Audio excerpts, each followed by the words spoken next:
Pozor, zákruta!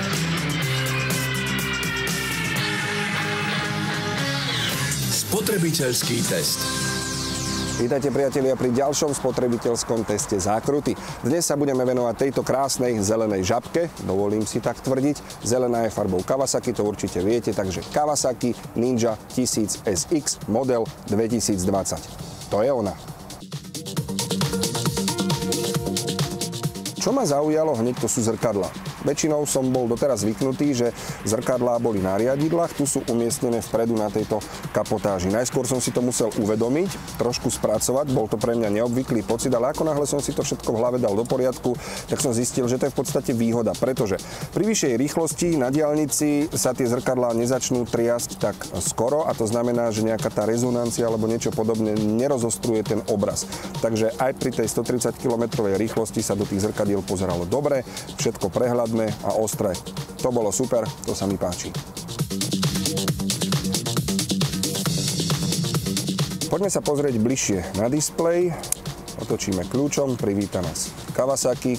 No a toto je tá základná obrazovka, ale to je prvá z tých dvoch. Druhú si ukážeme o chvíľu. Takže vidíte, že otáčkomer, rýchlosť, zaradený prevodový stupeň, jazdný režim, stav palivovej nádrže a tie klasické veci. Áno, aj táto motorka, Bluetooth konektivita, super vec a môžete si pozerať rôzne veci v rámci aplikácie. Môžeme si to ešte prebehnúť a pripomenúť si. Takže čo tu máme? Trip A, Trip B, náklon, do akej časti sa dokážete nakloniť v zákrutách. Tuto to máme v percentách. No ja viem, že nič moc teraz, ale stačilo na tú jazdu, ktorú som absolvoval, kým sme prišli sem. Celkový najazd kilometrov a tak ďalej. Spodná časť, rýchlosť, ďalší čas, stav batérie, aktuálna spotreba, priemerná spotreba, dojazd samozrejme nesvieti, keďže motorka je teraz vypnutá. A to som vám vlastne ukazoval veci, ktoré sa riešia na ľavej rukoveti. Takže ako som pomínal, tieto dve páčky používame na toto. Máme tu aj tempomat, výborná vec, samozrejme pri jazde na diaľnici, smerovky, zo spodu klakson, panik, alebo teda trojuholník, výstražný pre svetla. No a spredu samozrejme blikačka diaľkových svetiel, alebo od seba svetlá svietia stále. Tie diaľkové pochopiteľne. Na pravej ruke klasika, štartovanie tak trojpolové a robí sa to tak, že sa to takto posúva. Takto znie naštartovaná motorka. Príjemný, nerušivý zvuk. Vypnutá, výborne. Takže takto.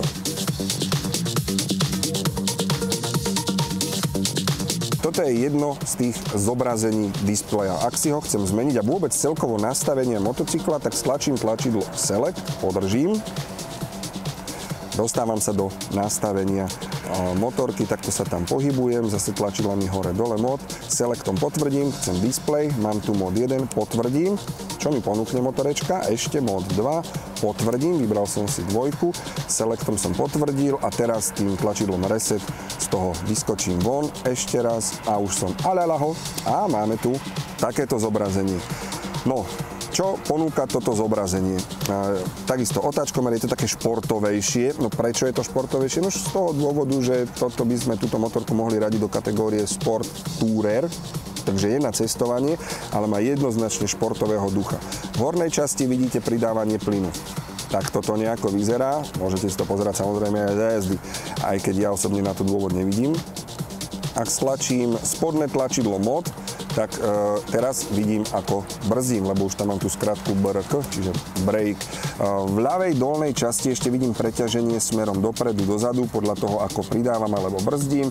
Tu je stav palivovej nádrže a to je asi tak všetko. Čo sa týka spodnej časti, už tu nemám žiadne ďalšie možnosti, len teda je tam ten paličkový náklon, ja to tak nazvem, a v tej vrchnej časti si prepínam kilometre, trip A, trip B a náklon v percentách. Toto je teda to zobrazenie druhé. Ak sa mi nepáči, tak opäť potvrdím, teda podržím tlačidlo Select a môžem to nejakým spôsobom zmeniť. Tu je v tejto chvíli jazdný režim. Ak chcem zmeniť jazdný mód, je to veľmi jednoduché. Tlačidlo mód, vrchné alebo spodné, jednoducho podržím. Držím ho dlhšie, šťuk a už je tam športový mód. Týmto celé začína. Čiže šport, teraz spodné tlačidlo podržím. môžem tam mať road, alebo ho podržím ešte raz, môžem tam mať rain, ak ma zastihne nejaký dážď, alebo šup, a je tu jazdný mód Rider. Tento jazdný mód si môžete prispôsobiť ako chcete. V základe, ako náhle ho prepnete, je tu trakčná kontrola vypnutá a vtedy začína zábava. Pre skúsených jazdcov podotýkam, takže opatrne. Kawasaki Riderlogy aplikácia. Takto vyzerá základné zobrazenie. Mimochodom tá aplikácia, či máte iOS telefón alebo teda Android, žiadny problém. V oboch obchodoch ju nájdete, bezplatne si ju stiahnete. Keď máte mobil spojený s motorkou, toto je ten základ, ktorý vidíte. Prešňukneme sa do záložky číslo 2, zmačkneme v hornej časti tlačidlo plus a aplikácia je pripravená na new trip alebo novú jazdu. Ako náhle stlačíte play, telefón si môžete vložiť do vrecka a začať svoju jazdu. Jazdíte, skončíte jazdu, vypnete motor a potom zastavíte aplikáciu. Ak by ste to urobili nejako inak, tak sa vám tá jazda neuloží a nemôžete si ju zobraziť. Ako náhle skončíte jazdu a chcete si tie veci potom zobraziť, tak večer si môžete pozrieť, kadiaľ ste išli, akou rýchlosťou, akým náklonom a tak ďalej a tak ďalej. Všetko je to v tej aplikácii. Čiže je to vcelku príjemné.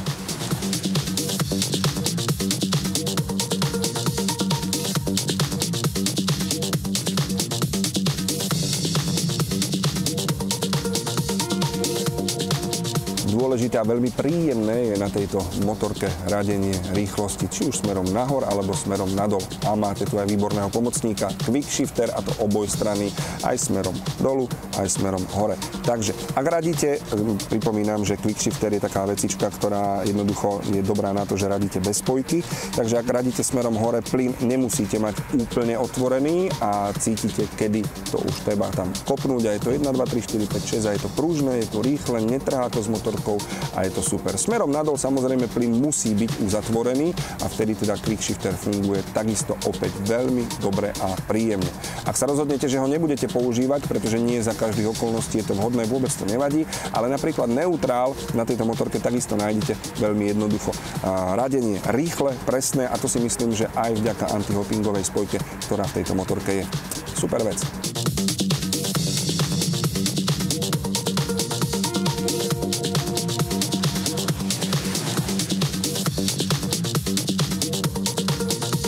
Celý čas, čo som na tejto motorke jazdil, som zistil jednu podstatnú vec, že pravdou je, že táto motorka patrí do kategórie Sports Tourer. Už som to, myslím, aj dnes hovoril. Jednoducho, športové vyžitie a turistika. Ale k turistike potrebujete aj batožinu niekam zobrať, no a kde ju dať? No, v tomto prípade nikam, jedine ak si dáte kufre.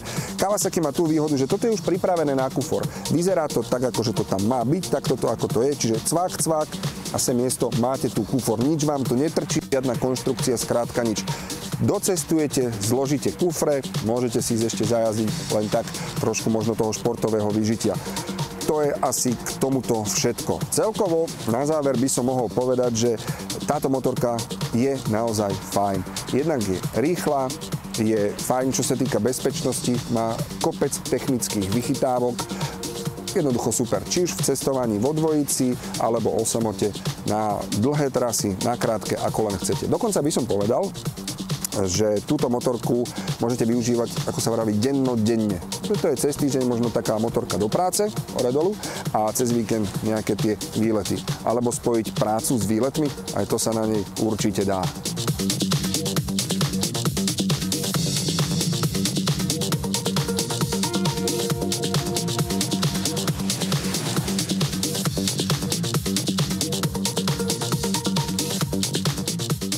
Pozor, zákruta!